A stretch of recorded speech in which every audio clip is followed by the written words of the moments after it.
Today, we're diving into a crucial topic for anyone who values their data. We're going to create a full disk image of your hard drive. Recently, there was a lot of controversy around a Windows update and SSD failures. Turns out, it was most likely due to defective hardware on the manufacturer's side and not the actual update itself.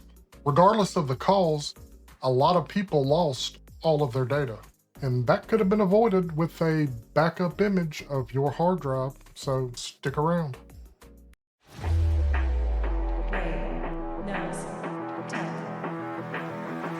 If your system ever crashes, gets corrupted, or you just want to upgrade your drive to a bigger hard drive, having a complete image backup can save you hours, even days of pain and lost work. And we're going to do it using a free and open source tool called Clonezilla. It might look a little intimidating at first, but I promise by the end of this video, you'll have an image of your hard drive for safekeeping. But first, a word from today's sponsor. Are you using an unregistered version of Windows 11? Then you need to check out keysfan.com.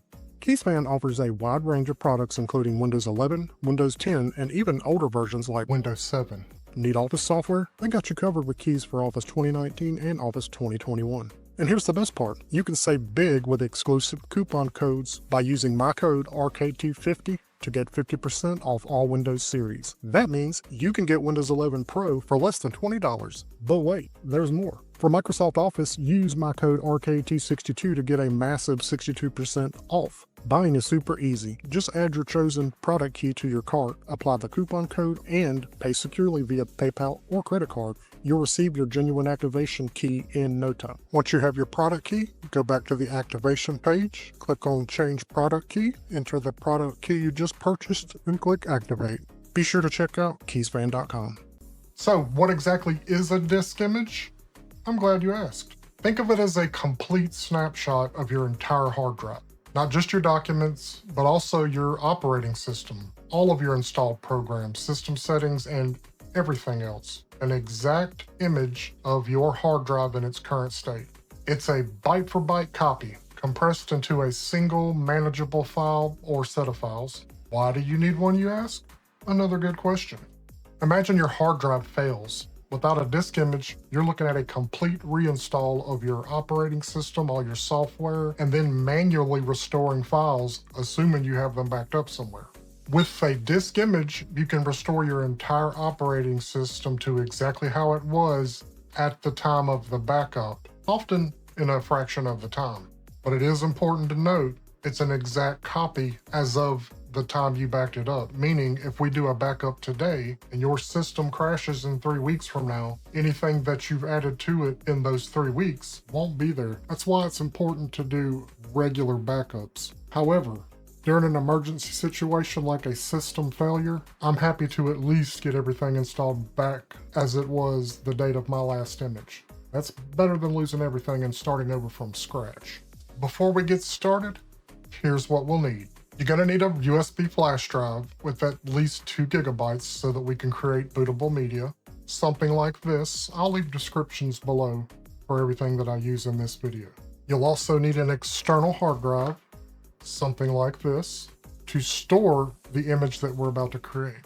I'm going to use a 2 terabyte hard drive today. I'm actually going to use this one because it's a much better, it's also a bigger and more stable drive.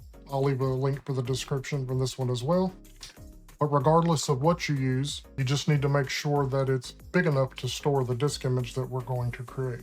And then of course you will need your computer, the one that has the hard drive that we're creating the image from, and access to the internet so we can download the tools we're going to be using. Let's go ahead and jump on the computer and get started. Let's go. Real quick, did you know that 92% of the viewers that watch my channel are not subscribed to the channel? Subscribing to the channel is completely free, and it tells YouTube to push my video out to more people so I can continue to bring you content on a weekly basis just like this. You don't have to turn on the notifications, I get it, but it would help me out tremendously if you would subscribe. Thank you, and let's get back to the video. All right, from a browser of your choosing, let's first head over to Clonezilla, and that's going to be clonezilla.org. From the clonezilla.org screen, I'm going to come over here to download. This is an ad. Just close that out. From the top here under live release, it's got the stable and the alternative stable. I'm going to click on the stable version. You're going to select your architecture here, and currently it only supports AMD 64. So if you have an ARM processor, you won't be able to use this. I'm going to change this from a zip file to an ISO, and then I'm going to click download. On this next screen, it's going to load SourceForge. Do not click anything on this page. Just wait until it downloads. All right, and that download is now complete. So I'm going to close this browser out, get back to my Google home screen, and we're going to go get Rufus. And that's going to be at rufus.ie. And we're going to scroll all the way down here and select our version. I always like to do the portable version. So I'm going to click on this one. And again, you don't have to click anything else. That's an ad. It'll download. There it goes, and it's complete. So I'm going to close my browser out.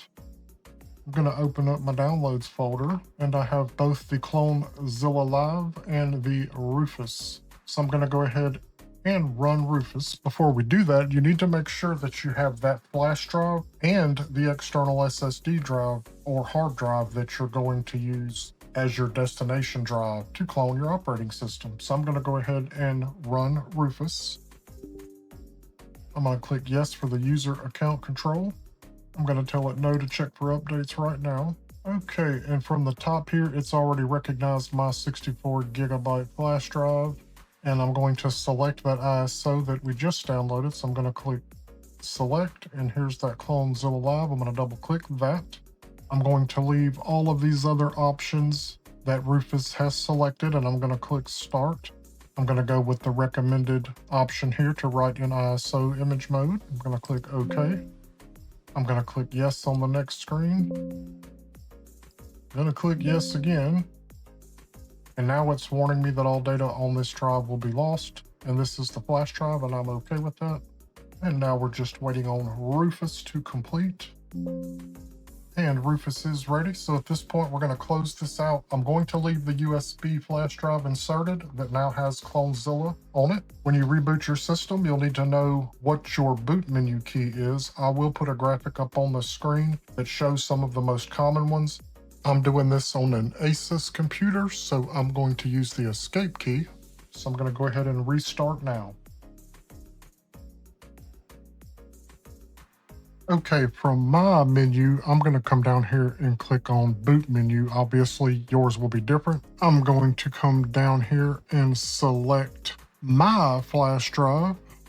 Okay, on this screen right here, we're going to select the second option that says Clonezilla Live VGA 800 by 602 RAM.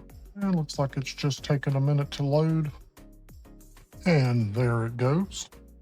Okay, from the language screen, I'm going to leave English selected and press enter. I'm going to keep the default keyboard layout and press enter.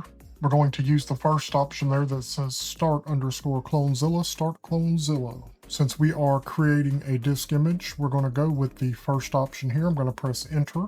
On the next screen, we're choosing where the disk image is going to be stored, and I'm going to go with the first option to use a local device. It wants us to press enter now so that it can scan for our device. It's now listing out the devices that it has found. For me, that's going to be the third one down there, the 1.9 terabyte Oracle drive. I'm going to now press Ctrl+C to exit this window. You can see it working here down below.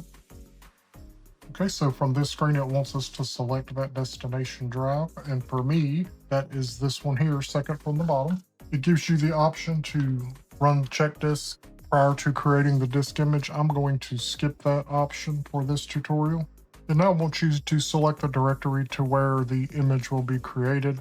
I'm just going to pick a folder that was already on this external drive called backups. I'm just going to select parent directory so we can deposit the image there.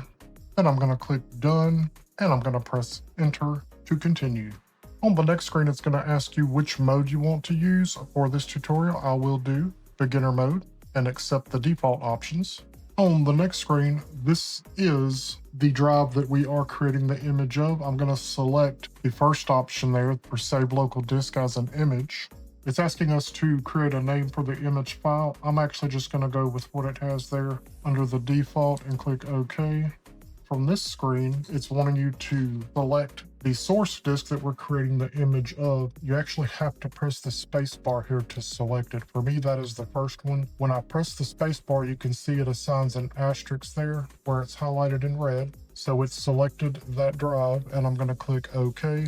For this here, I'm going to go with the default selection that it's made. This is for compression of the image file. I'm going to go with the default that it's selected and press OK. Now it wants to check and repair the file system for the source drive, and I'm again going to skip this part. I'm just going to click OK. Now this option here is to run a check once it's complete to make sure that the image you created is restorable. This option I am going to leave selected as yes and click OK. This next option here is if you want to encrypt the image that you're creating. I'm not going to encrypt mine. I'm just going to go with OK.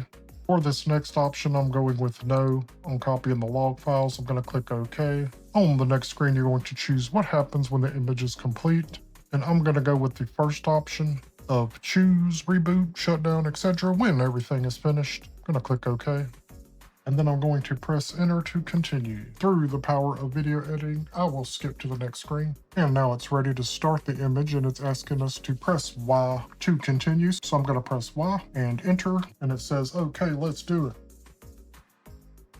Now that it's actually creating the image file, this could potentially take a very long time. And once this process is completed, we'll pick back up. All right, and now that that's completed, I'm going to press enter to continue, and I'm going to choose to reboot.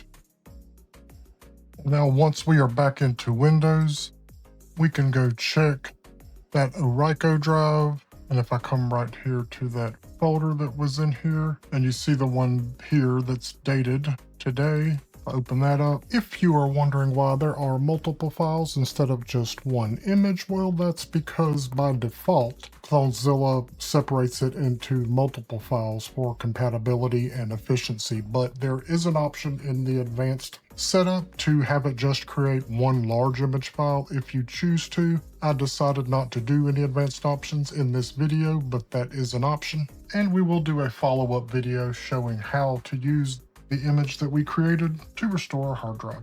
That's it. That's it. And there you have it. You successfully created a full disk image of your hard drive. You now have a powerful backup that can save you from a lot of headaches in the future. Let's be sure to store that drive with your image on it in a secured location. And we'll do a future video on how to use that image to restore your PC. What are your thoughts on Clonezilla? Is there a cloning tool out there you prefer? Drop me a comment below and let me know. Do me a favor, please like and share the video, and most importantly, subscribe to the channel. Subscribing is free and it helps me grow the channel, so it's much appreciated. Check out these other video suggestions, and as always, thank you for watching, and until next time.